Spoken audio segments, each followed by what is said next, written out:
As we've discussed in this course, interconnection regulation across the U.S. is fragmented. And this worksheet that I've included in this learning module helps to summarize this and give a really quick glance for every state in the country where things stand. I'm going to do a little bit of a walkthrough of this worksheet, and by all means, feel free to jump into it and get a sense of it. You'll see, first off, we have every state as well as two territories, the District of Columbia and Puerto Rico, that are included in this summary. And the first part of the summary is the freeing the grid grades. The intent of this part of the worksheet is to provide a visual representation of how interconnection regulation within each of these states or territories has evolved over time. As you'll notice, there are freeing the grid grades from 2007 to 2015. The initiative was on a hiatus in 2016. Another report was in 2017. And then there was a break until the most recent update in 2023. Here we see a coming soon for 2026. It is expected that the Interstate Renewable Energy Council, aka IREC, will be updating this in 2026. I will update this worksheet once those grades have been established. Now, these are color coded. You can see the F's are in red, the D's are in this orange color, C's get the yellow color, B's are blue, and A's are green. And the idea of that is just to visually see how things have changed over time. It's going to be pretty easy for states like Alabama and Alaska that don't have interconnection rules or utility tariffs related to interconnection, right across the board. Let's just go to my home state, for instance, Maine. You'll see here in 2007, 2008, 2009, no grades were given at that time. They didn't give out grades to states that didn't yet have interconnection procedures. Maine in 2010 adopted Chapter 324, which are the interconnection rules here in the state of Maine. And those were modeled on IREC's model interconnection procedures. And they got an A at the time. And you can see they stated an A at an A. As 2013 rolled around, they started to decline into a B. Note this column header's in black because this represents when IREC updated their model interconnection procedures. 2013 is also the year in which FERC did its last substantive change of its small generation interconnection procedures. But you can see now that Maine's interconnection rules were being compared to the updated model. They slipped a little bit. Maine didn't really update its interconnection rules until the 2020s. And even as it updated those in the last version of Freeing the Grid, Maine got a C. So just by visually looking at this, you can see that decline from green to blue to yellow.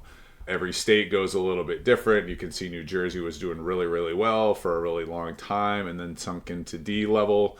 When the 2026 Freeing the Grid grades come out, New Jersey will be back up probably to an A or a B based on some substantive rule changes that took place at the end of 2025, early 2026.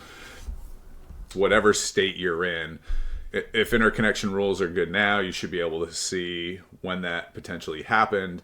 If they're not good now, like the Delaware, which we talked about, Delaware started out, I'm not sure how it got a D in 2009, but then slipped into A range after its update in 2011 and establishment of its interconnection standards, and then that slow decline to a D that was mentioned earlier in the course.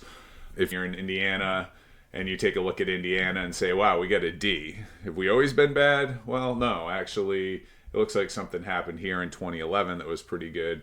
And then give you a chance to, if you want to take a dive, go into the case file history within your state's Utility Regulatory Commission and find out what happened and get a little bit of a background about what prompted the change at that time, the parties that were at the table, and what changes took place. This can inform things moving forward because a lot of the cases that take place in front of regulatory commissions are based on past case history. And so understanding those details can help make strong arguments if you're pushing for modernization of current rules.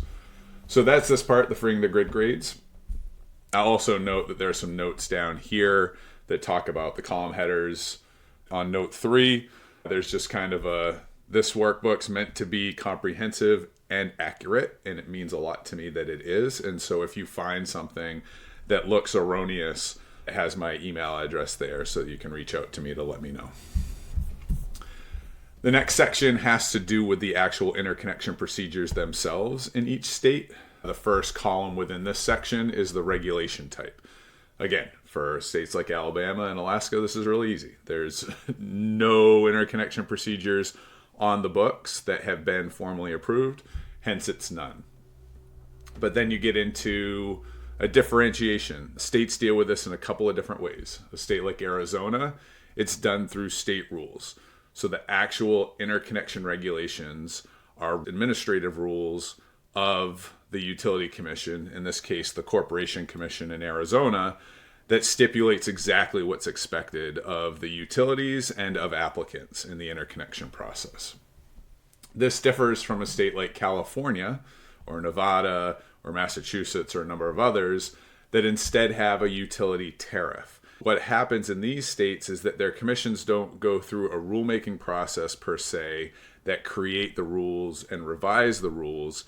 Instead, and this can happen in a number of different ways, the utilities develop a tariff that gets approved or not approved by the Utility Commission. And so a lot of times there are a lot of other processes that go on. There may be stakeholder work groups and things along those lines that are set aside and directed by the regulatory body to address specific issues that are showing up in the interconnection procedures. But what ends up happening fundamentally is that the utility has a tariff they have more control over, and that tariff is then either approved or the utility is expected to go back and revise the tariff to reflect the priorities of the commission. The next column that we have here are links to the actual interconnection procedures. Many of you, if you're working in a state and you're familiar with interconnection, there's a good chance that you have a good understanding of the interconnection procedures in your state. If you don't, that is fundamental to driving strong strategy, whether you're a DER company or whether you are a policy maker or clean energy advocate that is looking to make sure that this is done in an effective way. The first thing you need to do is understand what's expected now. And as we've talked about a couple of times in this course, the rules or the tariffs are really important because these are the things that the utilities can be held accountable to. Whether they will be held to account depends upon the regulator in that state.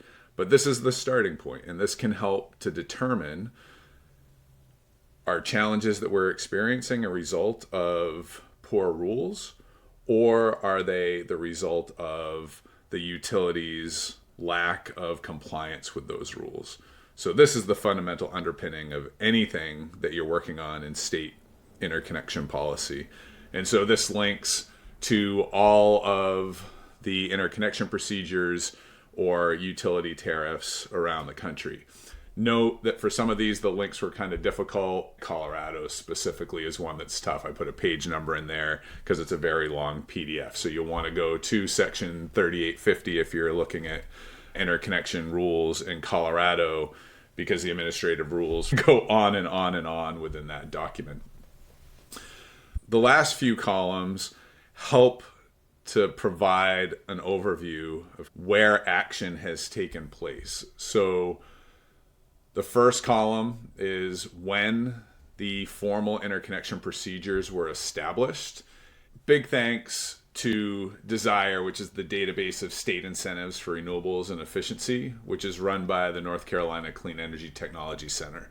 Within their database, which highlights a number of state programs related to both efficiency and renewables, you can find information related to interconnection regulations and a little bit of history on how those came to be, or the various state statute or regulations that inform how interconnection is regulated within that state.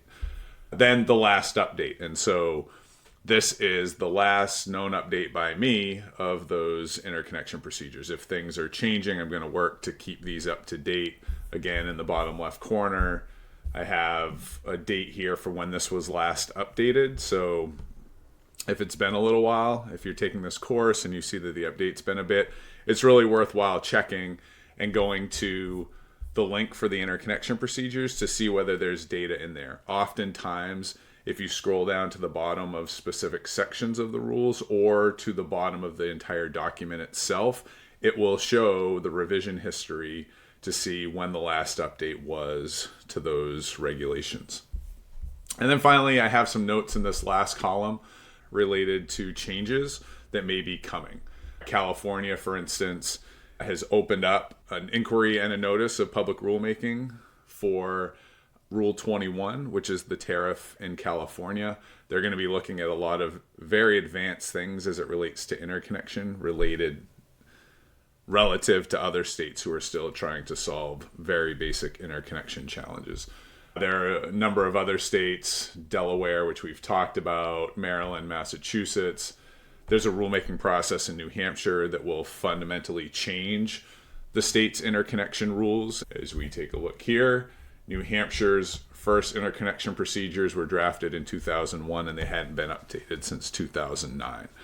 And then just a note here, North Carolina uses a utility tariff. I use this column to put Dominion Energy's. Duke Energy's is here in the first column.